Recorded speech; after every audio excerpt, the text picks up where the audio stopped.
Welcome. In this video, I'll show you how to remove default clothes in your Roblox avatar. Alright, if you find this video helpful, please leave a like and subscribe to the channel for more such tutorials. So first up, go ahead and open up your favorite browser. It could be on your phone or computer.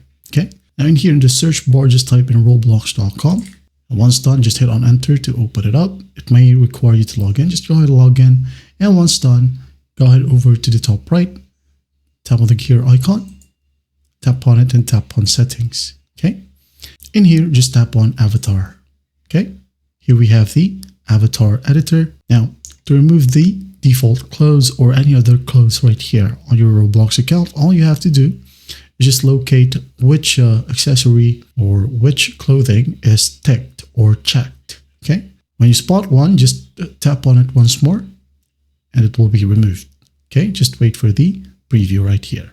Okay. As you can see, I'm going to remove it all.